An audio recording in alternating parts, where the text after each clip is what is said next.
Assalamualaikum dan salam sejahtera.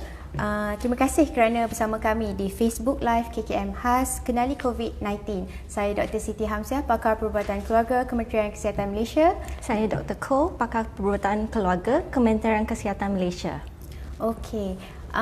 Jadi untuk hari ini kita akan buat beberapa ulasan tentang COVID-19. Jadi hari ini kita bincangkan tentang siapa yang patut lawat ke klinik kesihatan untuk membuat pemeriksaan ataupun sesiapa yang tidak perlu datang untuk membuat pemeriksaan di klinik kesihatan. Jadi untuk mereka-mereka yang baru pulang dari luar negara ya dalam tempoh 14 hari ya Dr. Ko, dan bergejala ya, sama ada apa-apa gejala demam, batuk, sesama atau sakit tekak, anda adalah digalakkan untuk melawat klinik kesihatan berhampiran anda. Kedua ialah sesiapa yang menghadiri istimak tabligh di Masjid Sri Petaling, sama ada bergejala atau tidak bergejala, kami sarankan juga anda untuk tampil ke klinik kesihatan yang berdekatan. Ketiga, jikalau anda adalah kontak rapat kepada pesakit COVID-19 confirm positif dan anda juga dan bergejala, diminta untuk datang ke klinik kesihatan yang berdekatan. Dan jikalau anda tiada risiko-risiko ini tetapi masih bergejala, anda juga boleh membuat pemeriksaan kesihatan di klinik kesihatan berdekatan.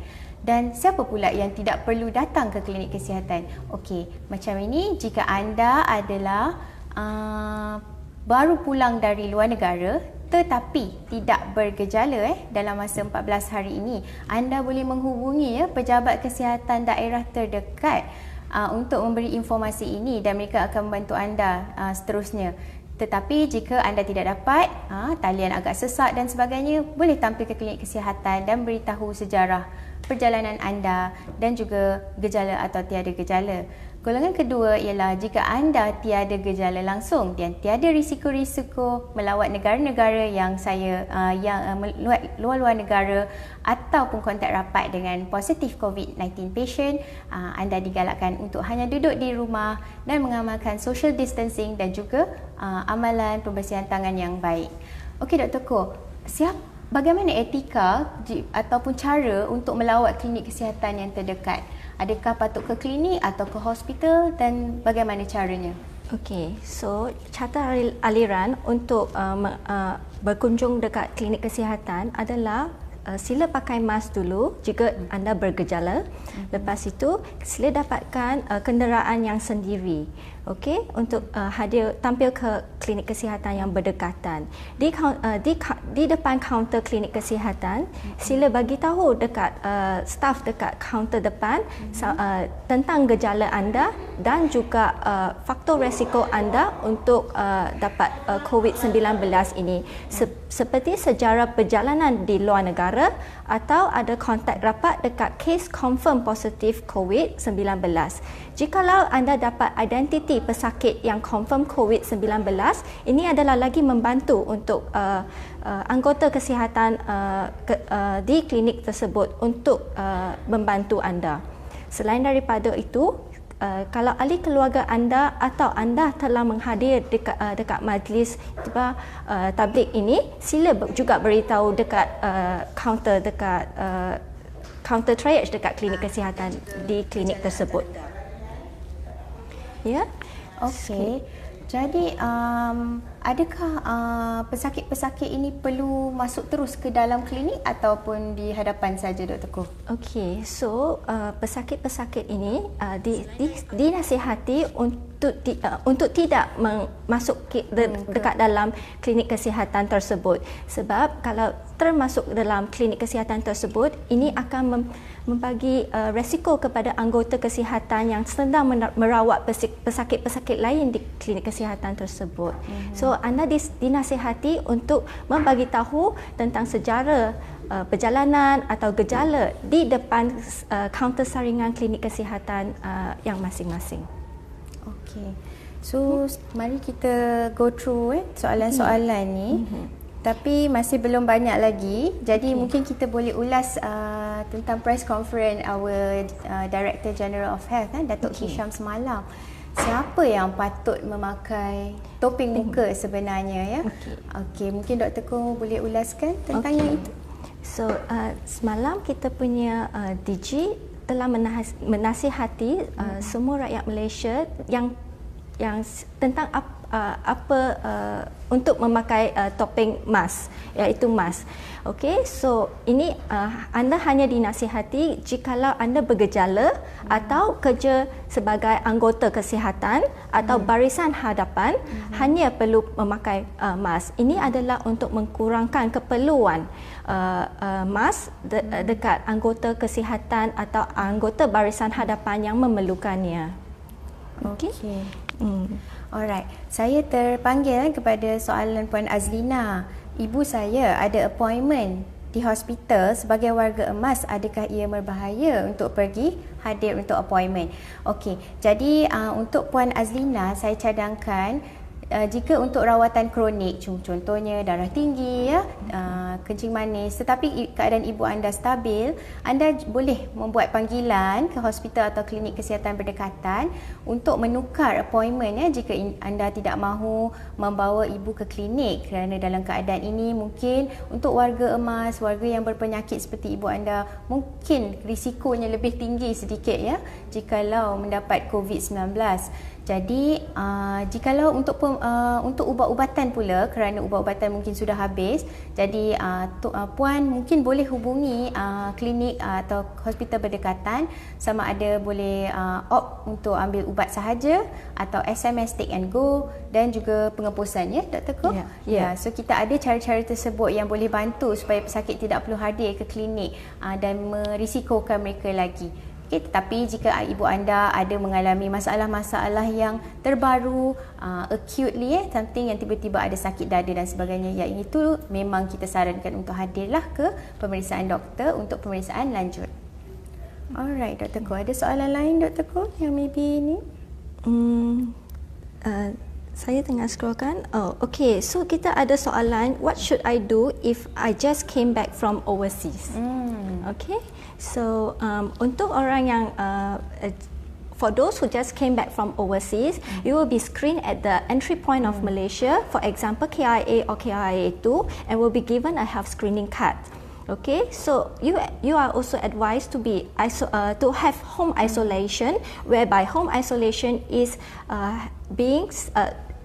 that means that staying in a room with an attached toilet in your house. Okay, if you have any symptoms such as fever and or cough, a dry cough or sore throat, you are advised to come to any health facilities in the country for screening. Ya, okay. Alright, saya terus pada soalan Cik Fikri, betul ke virus ni airborne? Okey, setakat yang kita tahu sekarang is actually via droplets, droplet titisan cecair.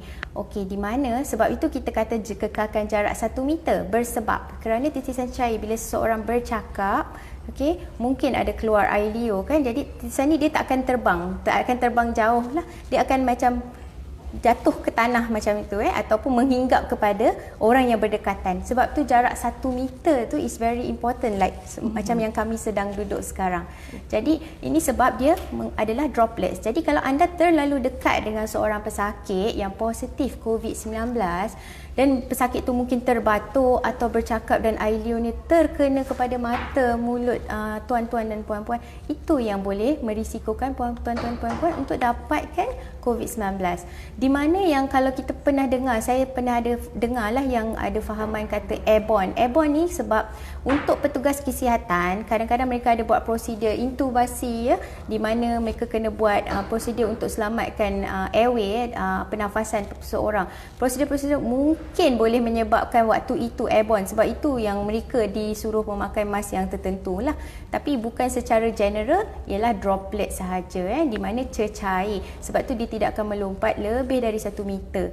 Jadi kekalkan jarak 1 meter anda satu sama lain.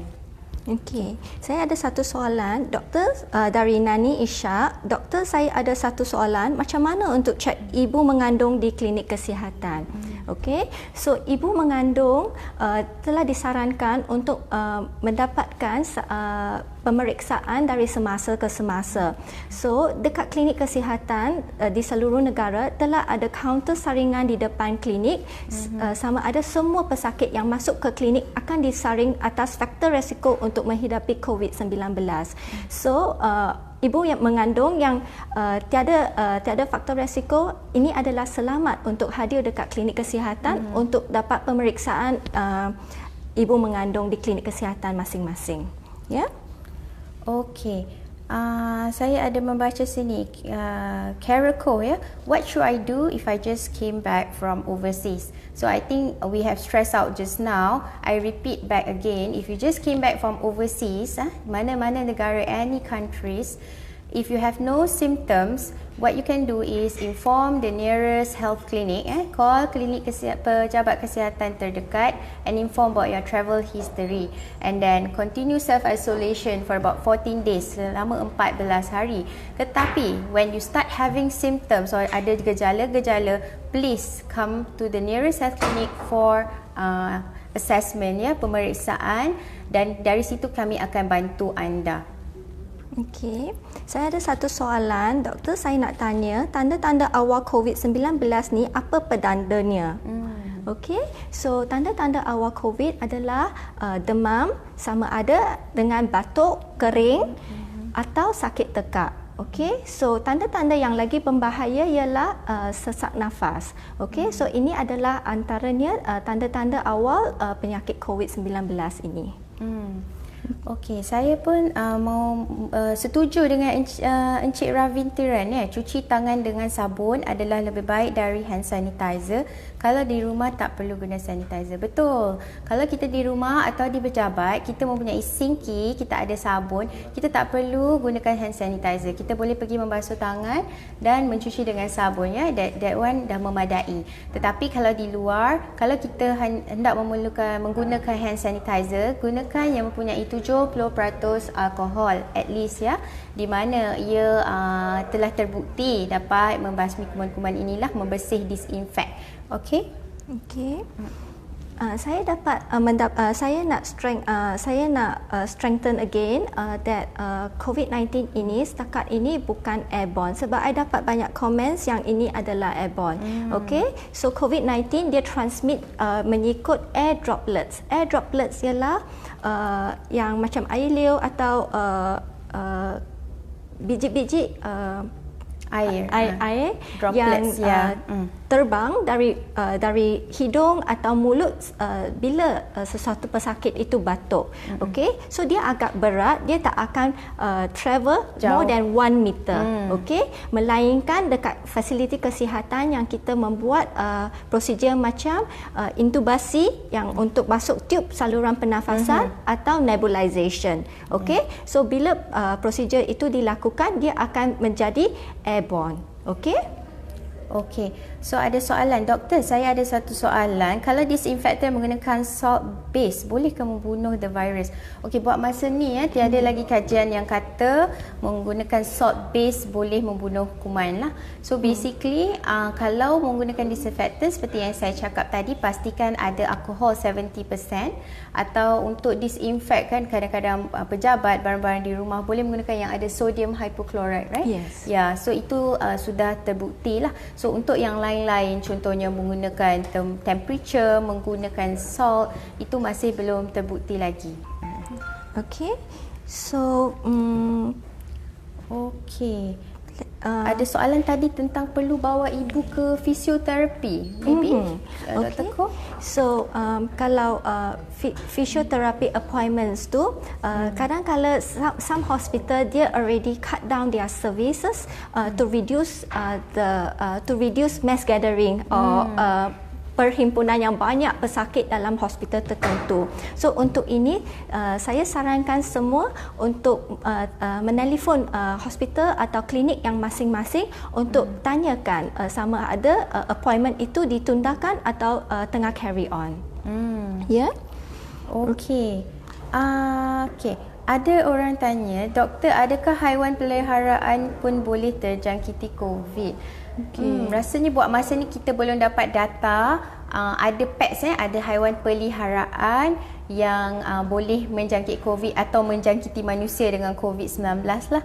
Setakat yang kita dapat informasi daripada WHO ialah daripada haiwan eksotik ya, bukan haiwan peliharaan buat masa ini. Okey. Saya dapat soalan, perlukah kita memakai glove tangan bila membeli barang-barang keperluan? Okey. So untuk sarana memakai glove tangan ini adalah tidak disarankan sebab glove tangan ini jikalau you memakai glove tangan and you ingat that it is safe and pegang dekat mulut, hidung atau mata, dia juga akan anda juga akan mendapatkan virus ini. Okey. So ini adalah disarankan lepas membeli belah, sila mengamalkan hand hygiene untuk cuci tangan atau pakai hand sanitizer dengan kadar yang kerap. Okey. Lepas balik dari membeli belah, sila cuci tangan sebelum masuk ke dalam rumah. Okey. Tadi daripada Bernard Lee, Doctor, has the use of rapid test kits been discussed for screening purposes to ease the load in hospitals? So kalau kita tengok press conference our Director General, ada mention about rapid test kit kan. So saya rasa perlu di-explain sekali lagi di sini. So basically what we do normally in the clinic kesihatan or hospital, what test that we do is a PCR, swab test, calitan tekak di mana kita tengok antigen virus tersebut ya doktorku. So kita panggil PCR test lah. Jadi test ni adalah lebih spesifik lah untuk dapatkan betulkah anda menghidap COVID-19. Akan tetapi rapid test buat masa ni dia mendetect antibody, antibody. They actually detects the antibody. So antibody will develop after sometimes when the person is infected by the viruses. So sometimes kalau kita buat pada permulaan dapat penyakit COVID, mungkin test tu adalah negatif. Tetapi kemungkinan bila kita repeat dengan PCR, antigen yang detect tu, yang kita buat calitan tekak tu, tiba-tiba positif. Jadi itu yang kita risaukan. Jadi kalau anda mahu tiada risiko-risiko yang untuk dibuat saringan di klinik kesihatan atau hospital tapi anda masih berasa risau, boleh cuba menggunakan khidmat private lab yang divalidate yang telah KKM approve untuk buat persampelan calitan tekak, dan itu juga dapat dibuatlah di klinik-klinik private lab yang lain, antaranya I think ada Kualitas dan sebagainya lah. Okey. Okey, saya dapat soalan, adakah orang yang merokok boleh ke menjangkit?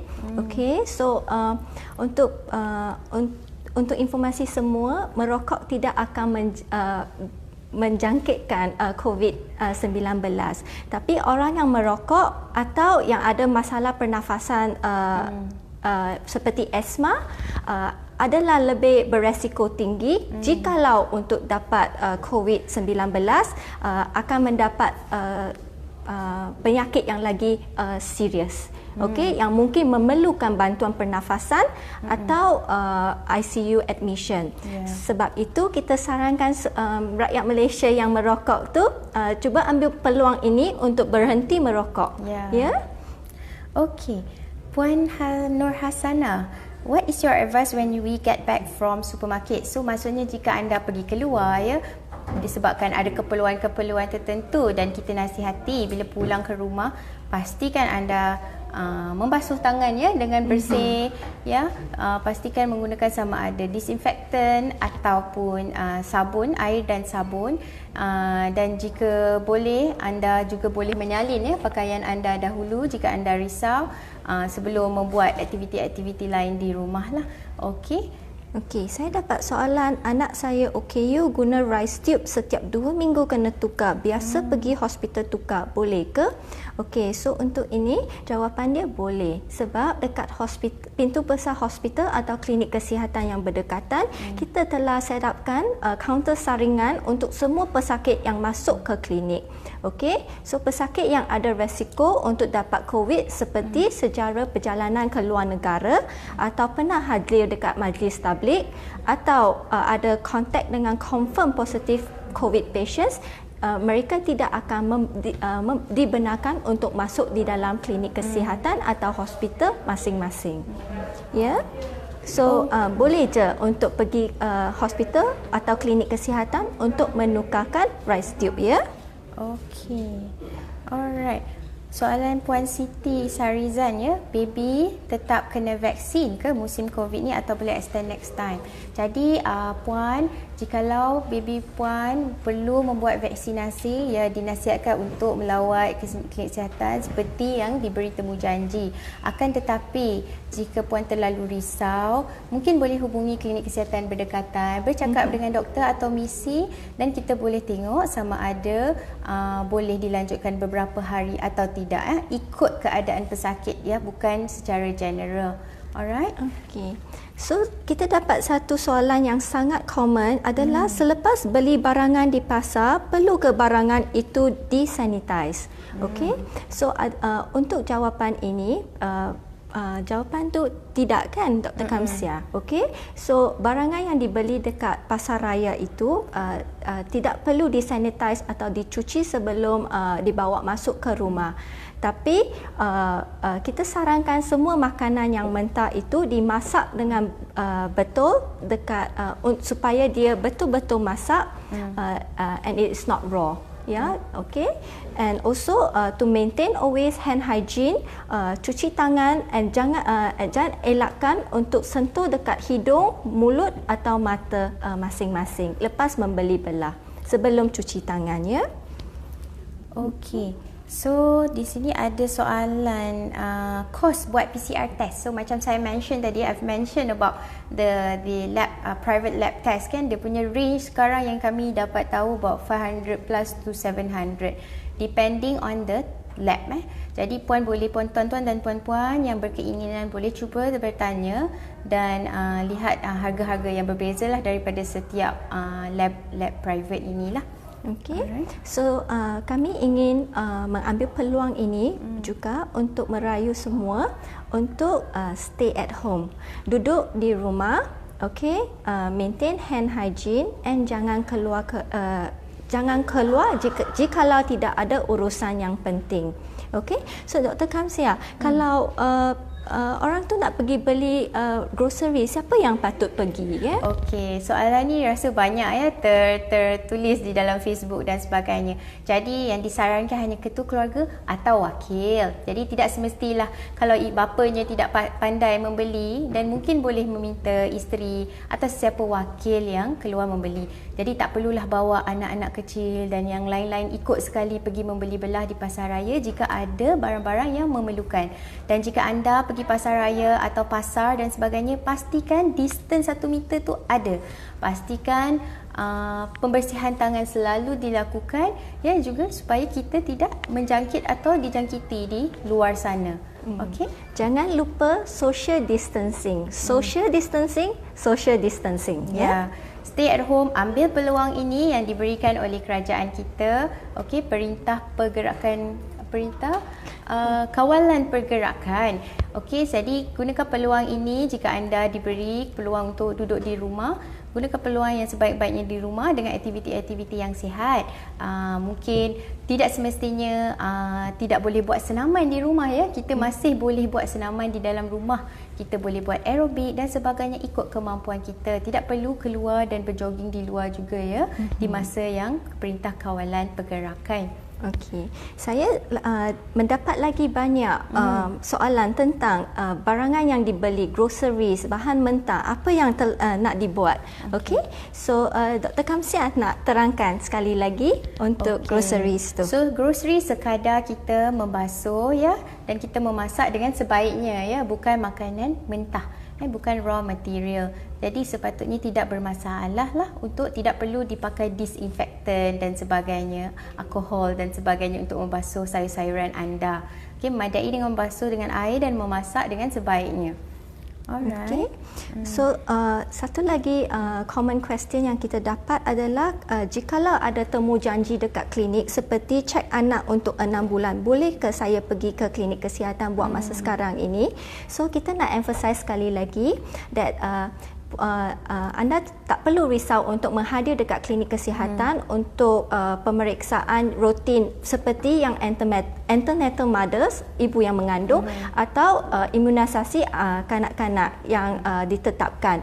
Sebab dekat kaunter saringan depan setiap klinik kesihatan ada disediakan pegawai kesihatan untuk saringkan semua pesakit yang masuk ke klinik untuk pastikan pesakit yang faktor risiko tinggi itu tidak akan masuk ke klinik, supaya keselamatan pesakit-pesakit lain telah dijaminkan.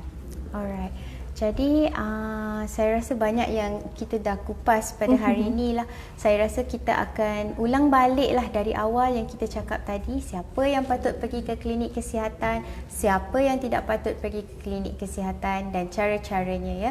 Mungkin kita berulang-ulang di sini, tapi sekadar peringatan kepada semua. Jika anda baru pulang dari luar negara dan bergejala, dalam masa 14 hari, tolong hadirkan diri anda ke kaunter saringan di klinik kesihatan berdekatan. Kedua, jika anda ada mengikuti istimak tabligh di Masjid Sri Petaling sama ada bergejala atau tidak bergejala, tolong hadirkan diri anda juga di klinik kesihatan berdekatan. Ketiga, jika anda confirm ya ada close contact dengan positif COVID-19 patient ya, anda tahu siapa, anda tahu apa kontak yang berlaku dan bergejala, boleh hadirkan diri juga ke klinik kesihatan berdekatan. Mungkin Dr. Ko boleh explain apa itu close contact kalau rakan-rakan kita masih tidak jelas. Okay, close contact itu adalah, it means that orang yang berjarak less than 1 meter and berada di tempat yang sama lebih daripada 15 minit. Itu yang masuknya close contact. Atau orang yang duduk berserumah atau travel at the same conveyance. Maksudnya kapal terbang yang sama atau bas yang bersama atau kereta api yang bersama. Ya, sebab itulah kita sarankan duduklah di rumah. Kerana kita tidak mahu terjadi di mana kita naiki bas dengan mereka yang positif COVID dan tidak semena-mena kita telah menjadi orang yang kira berisiko hanya dengan travelling sahaja di dalam bas yang sama. Jadi gunakan peluang ini untuk duduk di rumah anda, lakukan aktiviti yang bermanfaat bersama keluarga anda dan juga boleh layari Facebook KKM, portal-portal yang dipercayai. Kalau nak luar negara pun ada WHO, World Health Organizations, maklumat-maklumat banyak di sana ya yang lebih tepat. Jangan sebarkan fakta-fakta yang tidak benar. Kenapa tu kalau fakta-fakta yang tidak benar, Dr. Ko? Okey, so kalau fakta-fakta yang tidak benar, dia akan menyebabkan kekeliruan, confusion rakyat and also menyebabkan panik kepada rakyat-rakyat. Ya, okey. So itu adalah sangat penting supaya kita tak menyebarkan berita palsu atau fakta-fakta yang tidak di-verified lagi, ya. Okey. Jadi kami di sini ada barisan-barisan doktor yang bertugas setiap masa untuk membantu anda. So di KKM Facebook Live, saya ulangi sekali lagi, di Virtual Health Advisory Dr. On Call, juga di CPRC ya, talian CPRC, dan di pejabat kesihatan daerah terdekat. Tuan-tuan dan puan-puan boleh cuba menghubungi juga ataupun hadirkan diri ke klinik kesihatan jika anda ada risiko-risiko yang saya telah beritahu tadi. Jika tiada gejala langsung, tiada risiko-risiko tersebut, duduklah di rumah. Sebaik-baiknya gunakan peluang yang ada supaya kita tidak menjangkiti atau dijangkiti orang-orang yang lain. Okay, so stay at home and maintain social distancing. And hand hygiene. Okay, itu adalah yang kita sentiasa ingatkan kepada semua. Alright, ada apa-apa lagi? Mungkin sekian saja daripada kami. Terima kasih. Maafkan jika ada salah silap. Harap bermanfaat pada semua. Thank you. Assalamualaikum.